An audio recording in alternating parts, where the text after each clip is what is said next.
What's up, everyone? Welcome to the Ready, Ted, Go podcast tonight. We are previewing the SEC East tonight and talk a little SEC football. Super excited. We are coming to you live from Mercedes-Benz Stadium in Atlanta, Georgia. No, we're not. We're not in Mercedes-Benz Stadium, and we're not in Atlanta, Georgia. However, it's going to create a great backdrop for some conversation tonight. Super excited to be hanging out this evening. Got some great comments a couple days ago about some little nuances of the podcast, and I appreciate that. I found my comments section after Mr. Tim Estes helped me out with that, so I can now see comments that come in. So that's really cool. We can talk about things. You can ask questions. But yeah, if you haven't already followed me on, this is actually going live on YouTube tonight, which is super cool. So, and we've kind of figured out some things where we're possibly going to get some TikTok stuff going as well. So slow but steady here from not sunny Florida tonight. We actually have a little hurricane on the horizon. Prayers for everyone that is in the direct path of that. Looks like right now we're going to be extremely fortunate, hoping and praying here in the Tampa area. However, there are people that could be in front of this storm. So hopefully this is just a little rain and a little wind, and it will move about its business. But for the time being, let's talk about the SEC East a little bit. So we want to preview the East. Let's talk about who we think is going to be in this building in December. We previewed the West a couple of days ago, and we kind of ended up on the Alabama Crimson Tide returning here for a couple different reasons, just because of the fact that I don't see Alabama being tested by LSU or anybody from the West, I should say, this year, even though Alabama has a lot of question marks. But I do think they'll be back here. It's one of those Saban things. He hasn't really, done anything with a championship, and it's just kind of time, I guess. So, but I do think they have what it takes on defense this year to be back in the building. And we talked about the keys coming back for their offense. If they can get it together in the first 3-4 games, I think they'll be back here. And we'll talk about who we think they're going to be playing tonight. So, if you will drop a like and you will share this video, that would be amazing. Also, if you go to YouTube, it's capital R Ready Ted, capital T, capital G, and Go. And that's on over on the YouTube page. And then at TikTok, it's Ready, Ted, Go, SEC, Southeastern Conference. So yeah, let's hop right in. So let's talk about, we're going to do these in order, kind of like we did the other night. Let's talk about who we see coming in at the end of the SEC East in number 7. Number 7, we're going to preview the, let me take a little swallow of water.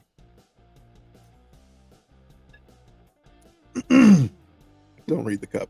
Don't read the hat. I said I'd be non-biased, but my pick might not present that tonight. But let's talk about number 7 really quick. Vanderbilt Commodores. Man, I really don't. I don't know what has improved a lot with Vanderbilt. I mean, 5-7 last year, 2-6 in the SEC. Clark Lee is a really great guy. He's a great coach to play for. I think he's a great pick for Vanderbilt, but I don't know. I just don't see Vanderbilt getting it going this year. Couple of bright spots for me is quarterback returning players. AJ Swan at quarterback. He can run. He can throw the ball. I think he's going to do some pretty good things for them. They have a really good wide receiver, Jaden McGowan, and then they have a safety returning. I like this name, DeRicky Wright, is the returning key players. And I don't know if you guys saw it either. Like in week 0, they played. They played at home, and their stadium has. I mean, they're getting renovations done, and they have like some cranes holding up the scoreboard. So that's pretty interesting. I was like, is that like a crane holding up the scoreboard? And sure enough, it was. And the student section was about 150 strong. So football's not going well right now for Vanderbilt. It's not their strong suit. Haven't been to a bowl game since 2018. So haven't cracked the bowl season in quite a while. I don't know. I mean, you ask yourself, is Clark Lay the guy? But I mean, who is the guy if not? I mean, they always do pretty well in basketball. They always do pretty well in baseball. Really well, really good in baseball. They have some other nuances of sports they play really well, but football isn't the one people are just really jumping out there to go say, "Hey, I want to go coach football at the for Vanderbilt." Honestly, I'm just thinking they need to look at what is it going to take to get back to a bowl. I don't think they're going to be very productive in the SEC. There's not a lot of winnable games in there for them in the SEC. Even some of this, you look at them. I got them picked 7 in the East. I mean, I got Mississippi State and Arkansas picked at the bottom of the West, and I think both of those teams are going to beat Vanderbilt if they even play them this year. So I don't know, man. That you could see possibly Vanderbilt this year not even cracking the win total in the SEC, which is scary for Vanderbilt. So basically, the question is for Vanderbilt, what's it going to take to get back to a bowl game? I do not see them in this building come. Wow. Incredible. You don't even know what that is. All right. So at 6, I have the Florida Gators coming in at 6. 6-7, 3-5 last year. Returning players, quarterback Graham Mertz. Graham Mertz came from Wisconsin. Interesting pick here, but I don't think that Graham Mertz is the guy. I think once again you're looking at coming off of Anthony Richardson and going, who can do what Billy Napier wants to do with the offense, which is I think he has that. He's from that Nick Saban tree where he's like, look, we want to do enough on offense to where the defense can keep us in the game. But then on the flip side of it, Graham Mertz committed the most turnovers in the Big Ten last year, which is where they grabbed him from in the portal, was from the Big Ten. And so very interesting that he's kind of on that list. Wide receiver Jaden McGowan, I apologize. Running back Trevor Etienne, and then defensive end, and your guess is as good as mine on this name, but Princely Imani Emilian. Okay, go for that one. If anybody can pronounce that correctly, jump in the chat because I would love to see how you pronounce it. Maybe even you can do the little moo in a million. Okay. So, but here's the thing. When you look at this, they got top running back, top wide receiver coming back this year. You got Mertz. Like I said, he had the most turnovers in the Big Ten last year, in the whole Big Ten. And believe me, like there was a lot of people that it was just wasn't a good quarterback showing, in my opinion, for the Big Ten last year. So to lead that and then come to the SEC where I, maybe biased, but the SEC defenses are much better than the Big Ten defenses. So but here's my thing: if Mertz doesn't get it going for him, they got a kid named Jack Miller and waiting at quarterback, but I think he's got some pretty good talent. He's got some great legs on him. He's got a good arm. I think once again you look at the Billy Napier being with the Saban tree and being with the being with the Kirby Smart thing is like, can we get a quarterback in there that's not going to lose the game for us? That's the biggest thing. And here's my thing at the end of the day: does Billy Napier where's the moxie at? Like, where's the swag? We go out. We hire Billy Napier. He's from the Saban tree. He's supposed to come in, turn the Florida program around. You leave Dan Mullen, and you pay him, you buy him out, you send him on his way, and you say, okay, Billy Napier's going to need a couple of years to get his recruiting right, but he's still trying to clean up the discipline from what was going on with Dan Mullen. Like, I think he still needs to figure out if he's got a team that can be disciplined. So I got them at 6. Coming in at 5, got the Missouri Tigers. A lot of my Florida fans are going to hate that I put Missouri in front of them, but I think what Missouri has going for them, 6-7, 3-5, both of them had the same identical records last year, even in the SEC. But what I think that Missouri has going for them is a sound defense. For some reason, the defense over at Missouri has always been just difficult to deal with. I feel like they always bring their best game. They always keep them in the game. And I feel like at the end of the day, they have the best shot at putting together some things on offense and defense a little bit more than Florida does. Um, Returning players, wide receiver Luther Burden, running back Corey Schrader, all SEC selection, Tyron Harper. Luther Burden's really, they lost some players though, man. They lost uh, Dominic Lovett to the Georgia Bulldogs, and man, talk about a talent. He he had some big games against a lot of schools last year, and so they lost him. You look at quarterbacks. It's this is what I get right here. Have not found that really flashiness at Missouri with the quarterback. I thought they did with the kid from Clemson. I forget his name a couple years back, and then he was kind of okay. But Brady Cook, I mean, is he the real deal? Like, is he the quarterback that can carry Missouri up the ladder and get Eli Drinkowitz, like get the offense to match what the defense is capable of doing? Me personally, I love the defense at Missouri. They always play out of their minds. They always have extreme talent.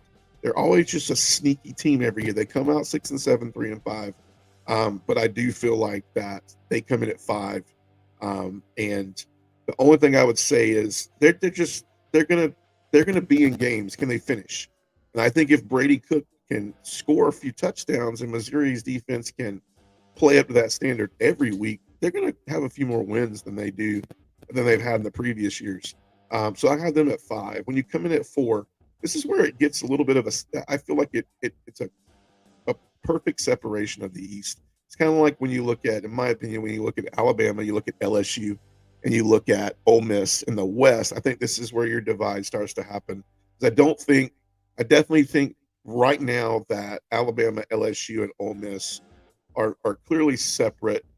When you get to 4 at Texas A&M, because I talked about how I don't think Texas A&M, like I don't think Jimbo Fisher is gonna. I think he's gonna have trouble keeping his job this year. So when you look at what Kentucky's doing, they're coming off a 7-6 record, 3-5. It's just they had a lot of injuries last year, but man, you look back and you go, man, you really think Kentucky did better than that? Like I thought Kentucky would did better than that. Will Levis was playing there. They had a couple of really great backs. Receiver play was good. Defense was good. Line's always pretty decently solid. 3-5, which is a lot of it's a story for a lot of the East. But here's the thing: enter in, and this is why I think they divide themselves from the rest of the SEC East this year, is because you go in the transfer portal and you get Devin Leary from NC State, and man, what a good player! What a great he's just a great kid. Like he's a good guy to play with and to have as a quarterback that's throwing the ball to you and being in the huddle with you. I like Devin Leary. I remember seeing him at NC State last year, and obviously he was the only flashy thing that was at NC State last year when I saw them play. I think he's going to do really good things at Kentucky, and I'll tell you why. Because you're partnering with a new OC, but he's an old guy. Liam Cohen is coming back with his 1-year stint with the Rams. I think he went over there. He probably learned some things, which heck, for all I know, might have been in the plan, but I like Liam Cohen. I remember when he called plays a couple years back. I think it was really solid for Kentucky. I think Devin Leary will do well with him. Running back Ray Davis, Deion Walker, defensive tackle from Kentucky. The guy is, man, he's huge. He's almost like when I see him and I watched him on a couple of just small clips. I was like, apparently the other day I heard that like Stoops had to pull him out of practice. They had to literally pull him out of practice so that they could get something done because he was just so disruptive up the middle. So I think they got some good things going for them with Devin Leary, Liam Cohen back. But you got to wonder if they're going to click that first year. And then Stoops, honestly, for Stoops and me, is when do they turn the corner? Like, when do they turn the corner and when do they actually, make be the Kentucky that everybody thinks they will be? Because the last 2-3 years, everybody thought, man, Kentucky's got the roster this year to challenge Georgia and challenge Tennessee. And heck, for a while, it was like, hey, challenge Florida and be up there with Georgia at number 1 in the East. But Stoops just hasn't swung it the right way to pan out. And so we'll see this year. I'm at 3rd.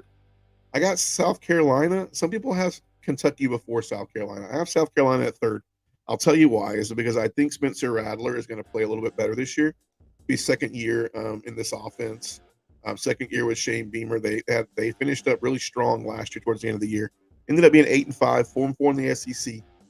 Obviously, Rattler's returning. I got a kid named Antoine Wells Jr., wide receiver. Really, really, I mean, kind of a, I mean, he's a prospect that a lot of people looking at to go in the NFL to go really high up.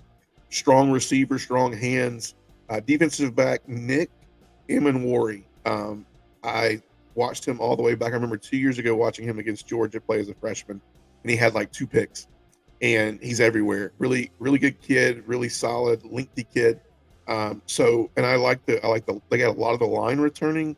They got a lot of the defense returning. South Carolina has the opportunity to do some things this year, but they have a tough slate right out of the box.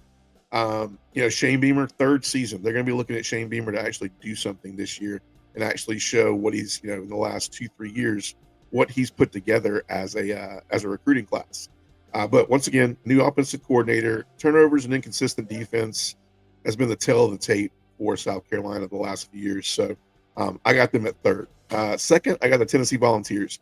I think Tennessee had a really remarkable season last year. I think they did some really, really great things.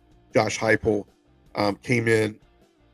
He figured out after a couple games, if he actually ran the football, he would even make his offense even more potent than it was.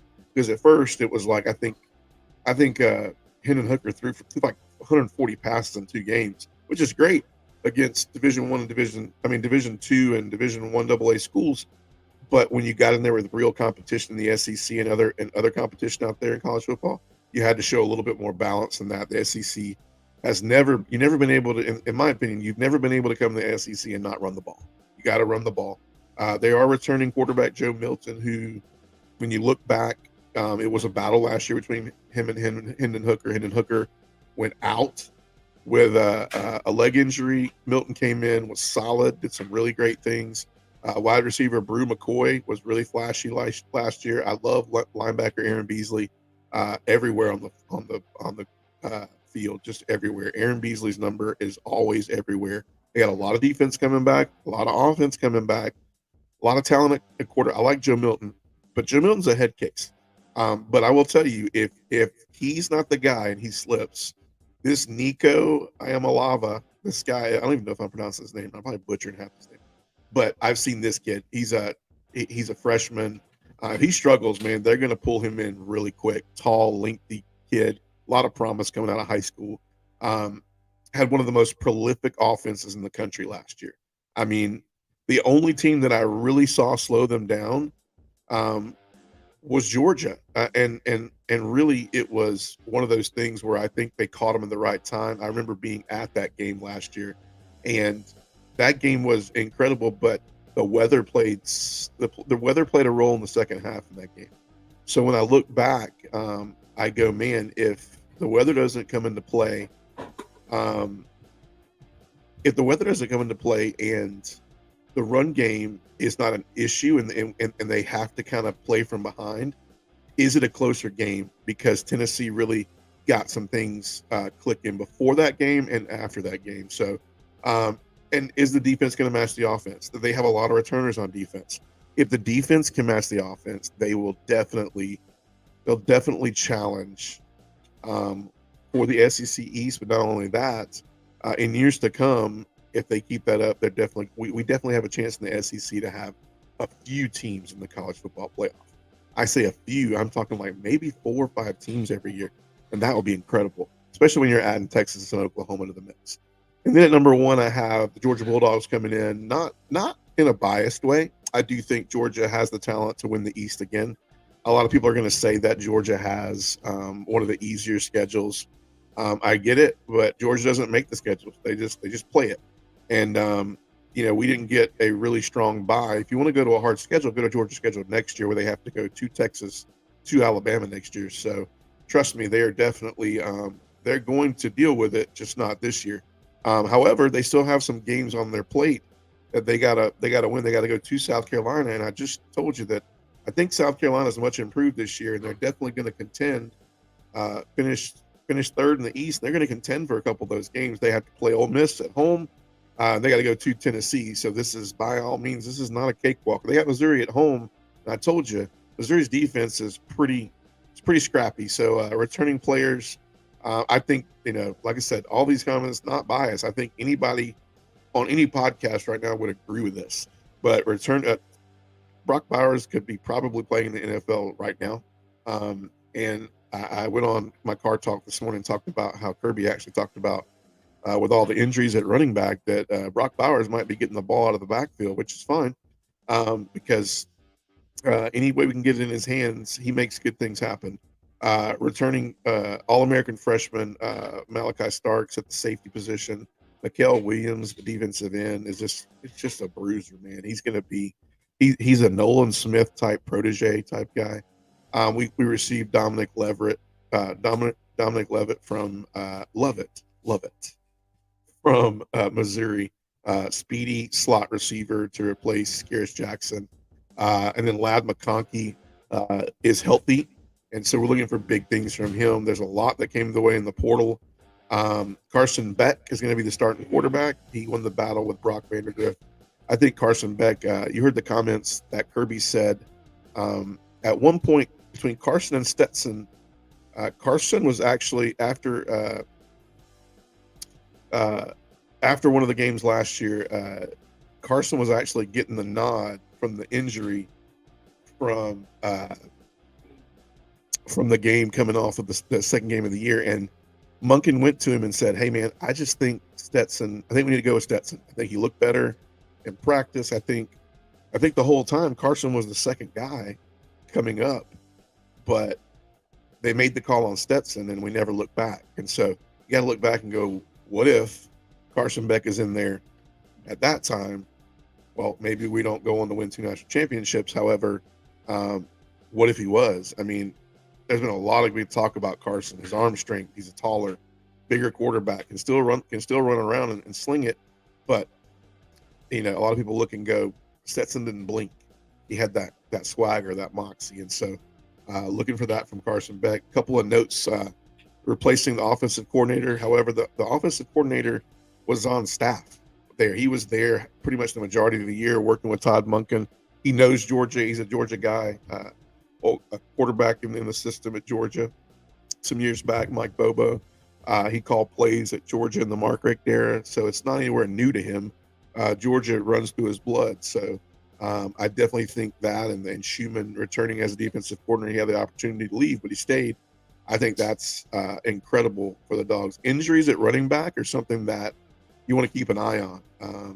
Branson Robinson returning, he'll be a sophomore this year. I think they call him Nick Chubb Jr. Freakish accident, non-contact injury, torus patella tendon. And he's out for the season. And then we've already been banged up a little bit with Dejon Edwards, Kendall Milton. But Kirby said this week they are definitely look a lot healthier. You got Andrew Paul, who was out last year with an ACL. But you got a lot of capable backs back there that can do the job. But they have talked about Dylan Bell going back there, which is a wide receiver. And Brock Bowers actually getting the ball being handed off to them. So that'll be interesting if we see that. And then obviously the offensive line, I think, once again, non-biased, I think the offensive line is one of the best offensive lines in the country. And they're deep. They're deep. So I really think when you look at Tennessee and Georgia, I think what separates them is I think coaching. I think the defense is much more solid once again this year. And I think the overall talent coming back in the wide receiver position. I think Carson Beck has a little bit better of an arm and a little bit more accuracy than a Joe Milton. That's not being biased. Like I've heard, you start reading this stuff as you start having to go on here and talk about it because you don't want to be wrong about it. But I think a lot of things line up. I think three-peat is something where if we talk about it, then obviously it's something that can happen. If we were just fathoming something up and going, well, it'd be nice. Well, it would be cool. There's a lot of things out there that say that this might line up as a three-peat for Georgia, but we'll see. We'll see what happens when it all pans out. I do think one of the offensive line is going to be a key for them, especially with a lot of challenging things going on at the running back position. So that brings us towards the end of the show where we talk about So we talked about Alabama coming out of the West. We talked about Georgia coming out of the East. I think a lot of people have both of them clashing in the SEC championship. This will be the last year where both these teams that they play each other in the SEC championship will be coming out of divisions, because this is the last year the East and West will be a thing. So this is the last year of the 14 playoff, and this is the last year of having divisions in both sides. So looking really forward to that. So yeah, week one of college football is this week. It actually kicks off on Thursday night. Got a couple really great games on tap for the SEC this week. I'm looking really forward to the Florida State LSU game on Sunday. It's Sunday at 7:30. I'm looking forward to the slate of games on Saturday. I'm going to be coming to you live at some point at the end of the week, and we're going to pick these games, and we're going to talk about who's going to win in week one and who's going to lose. That'll be really fun. This was really fun just previewing the SEC. This won't be the routine of what this podcast looks like, but just to get the year started and to talk about something and while we have something to talk about, is good to preview what's coming back, what we think is going to happen, and who we think is going to be in this building. So always a pleasure. If you have not done this, like this video, share this video, go follow my YouTube channel, Ready Ted Go, capital R, capital T, capital G, and then on TikTok, Ready Ted Go SEC. And yeah, it's going to be an incredible year. I'm so glad college football is back. But tonight, once again, I want to end with if we are watching Hurricane Idalia, and if you are in front of this hurricane, our prayers, get out of the way of it. I hope it's just a little rain, little wind. That's what we hope for. We don't hope for anything big, but I definitely the prayers are out there for the people that it's in front of. We look like we're going to be to the right of it here in the Tampa Bay area. So you guys have a great evening. Thanks for stopping in and listening, and looking forward to picking these week one SEC games later on this week. You guys have a great night. See you later. Bye.